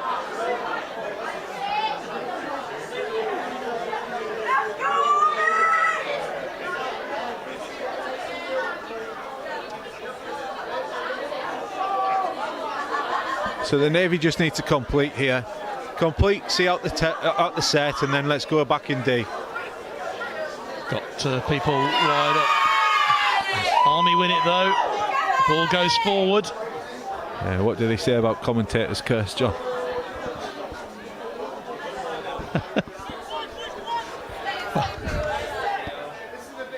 It happens to all of us.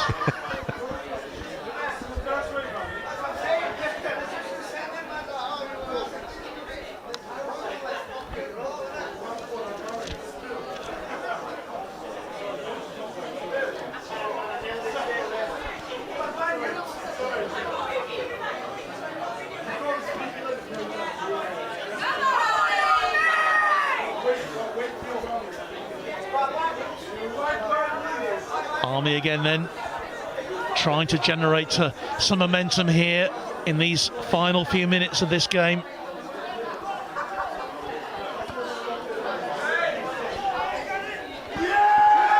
Well, it goes. It's a fantastic kick. Brilliant kick. I mean, he's got a 40-20. I think he's got a 40-20 there. He has. That's really good from the Army. And they'll very quickly want to take this.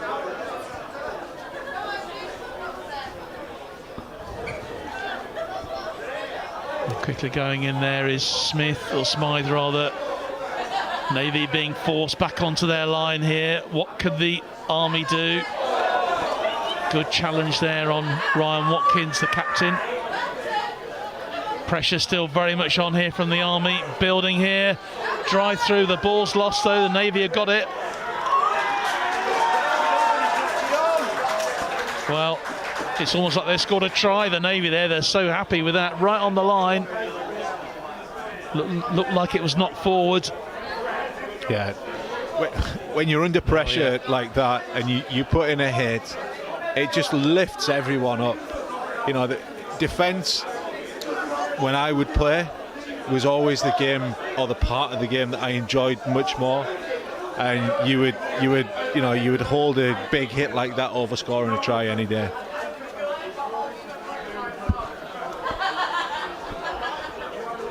Well, just what the Navy needed then in these dying moments of this match. Into added time, whatever the timekeepers are going to add. You'll hear that klaxon go off to tell us when the game's over, but I suspect we've got a wee while to go yet. Been a few stoppages in this second half.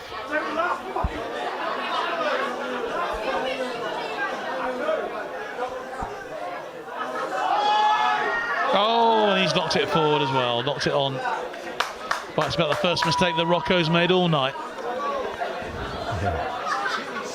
We'll take it though. Listen, it's taking time up. That for us is okay.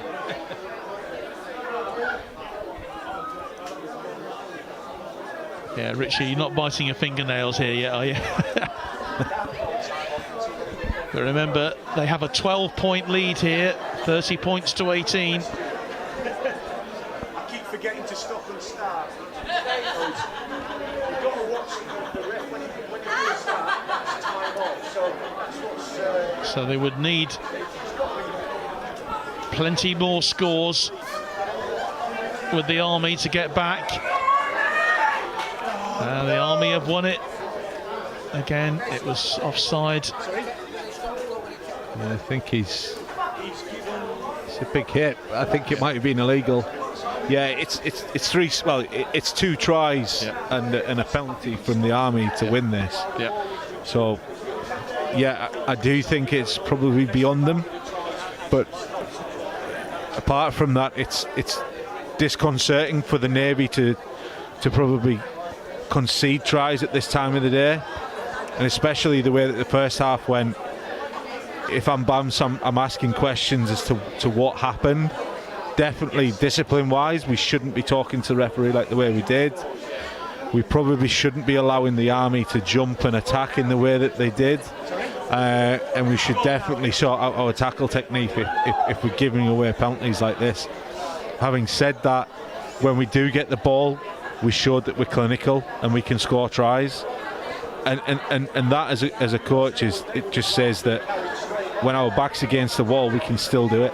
Well, you have to hand it to the Army as well for the way they played in this second half. They've come back, they're absolutely on the floor really after the way the Navy have played in that first half, and to come back the way they have is impressive, and I'm sure that will give them and Carl Doherty, their coach, some hearts going into the game with the RAF next week. Yeah, so I thought that the dummy half, the number 9, Vosemi Bole, he came on in the second half, and what he really did was he jumped out of dummy half and he attacked that space behind the defending players at marker, and it's scary as an air defender when that happens. Yeah. And in fact, there's Vosemi Bole who's had to go off the field, so that will be a real blow for the Army in these last few minutes. Chance, oh, he's knocked it forward. Knock on again. This is where like Rocco can be hero or saint. Saint or sinner. There we go.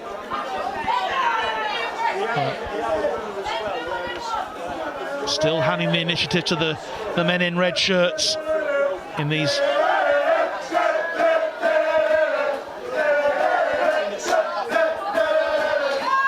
Well into the extra added time. Army still pushing, still looking for another try, and it looks like they might get. No, they knocked it forward. They knocked it on there. Nakaranavaravalu couldn't make it. It's over. And that is it. Looks like the referee has blown the whistle. Didn't hear the klaxon go, but it's a win for the Royal Navy by 30 points to 18. Well, it was a bit of a struggle at the end there, wasn't it, Richie? But my goodness me, they did so much hard work in the first half, and a deserved victory, I think, we'll say, for the Royal Navy. Yeah, definitely. I think that the work that they did in the first half definitely set them apart. I think the second half is going to probably be one of the work-ons for Banffs in the next week, 2 weeks, because we have a bit of a follow week. So he's definitely going to look at what went wrong or what did we not do in that second half. For the Army, I think the first half they probably were overwhelmed by the way that the Royal Navy kind of stifled their play. They've got some very clever players. They like to jump. They've got a very good strong pack, but they can't gel. They can't make that link between the work that the pack does to their outside backs. They show when they get the ball out to the outside backs, they can score tries, and they did that to the Royal Navy in the second half. And so that's probably something that they can really work on for the next game against the RAF. For the Royal Navy, what they need to work on is their discipline. Obviously, we shouldn't be talking to the referee in the way that we did. We shouldn't be giving the penalties away. So lessons to be learned, certainly, but that first half performance in the Navy will have sent shockwaves, I'm sure, to the RAF as well. Looking ahead to their second game, of course, the RAF play the Army next week, and then the week after they're playing up in Yorkshire, aren't they? For the RAF hosting that game, and Daz Bamford, plenty to smile about, I'm sure, but again, as you say, plenty to think about, and it's always good from a coach's point of view to have things to think about, isn't it? You can't say that was a perfect performance. It is. I think Gaz Dunn, as the RAF coach, is going to have a lot to think about. Yeah, he's probably going to think about what can we do to the Army in that first half, the way that the Navy did. I spoke to Gaz at half time, and it was almost as if the Army just didn't turn up. You'd probably be naive to think that that's the way that they're going to turn up against the RAF. They'll learn a lot, and so he needs to be careful. We've been there as the Navy in the past, being the second game, and thinking, this is going to be easy, and actually being caught cold on that. So he has to be diligent. He has to take it very seriously. Of course he will, but he has to play fast, and he has to play, to his strengths. I think the pack in the RAF is going to be the strength. If you're Army coach Carl Doherty, what are you going to say to the players? Because I imagine that at half time, he got a rocket came from somewhere in that dressing room, because it certainly spurred them on in the second half. And he'll have been pleased with that second half performance, because they won the second half, didn't they? Yeah. If I'm Doco in the second half, I'm going to be saying, yeah, well done, guys. You came out at half time and you really shocked the Navy. I would be pleased by the way that they played, especially when the Army got the ball out to the left. That they really made good shape. They pulled the Navy in. They drew the Navy defenders into the posts. They played out the back and then wide, and made some good inroads in that area. I would probably say that the Army need to cut out the niggles. They don't need to get involved in the fights that the Navy did. If they don't do that, they're going to shock the area. There's certainly plenty of positives, I think, for the RAF to take from this. They'll look at maybe a few of the failings, think, well, can we work on that? Can we exploit that a little bit? Yeah, again, You've got that benefit of being the second week in to look at both teams and really work out what they're worth. If I was the RAF, I'd be looking at the way that the Navy played in the second half and going, we can exploit that. If I was the RAF and looking at the way the Army played, I'd be saying, look, we can catch them out cold. It's at Aldershot though, and it's a hard place to go play rugby. You know, you've got a full complement of the Army in front of you, and it's not easy.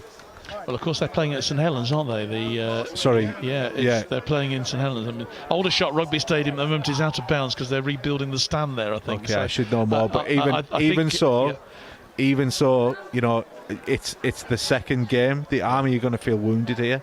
Yeah. Well, the Jack Harrison Trophy is what is being presented tonight.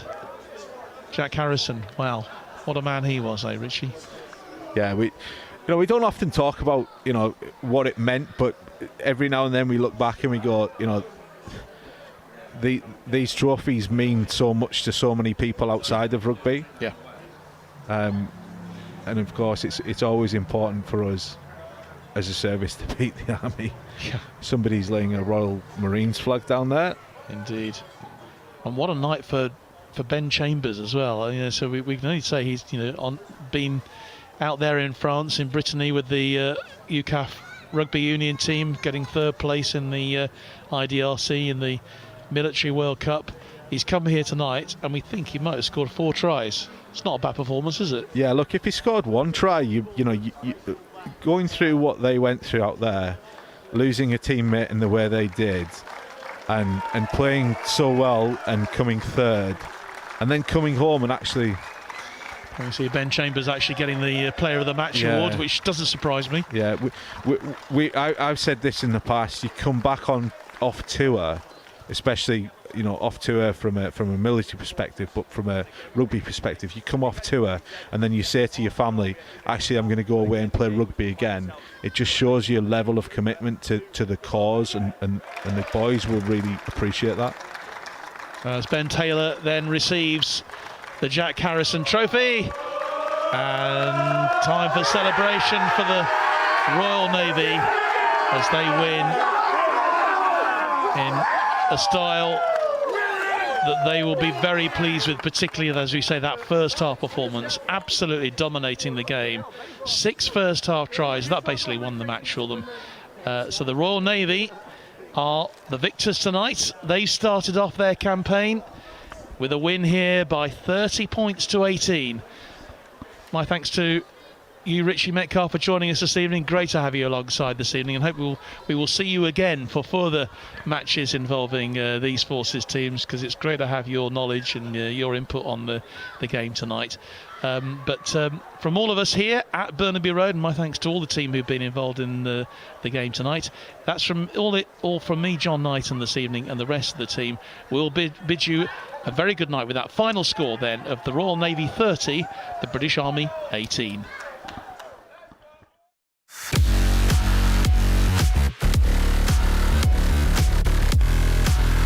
Hello and welcome to Courses Sport.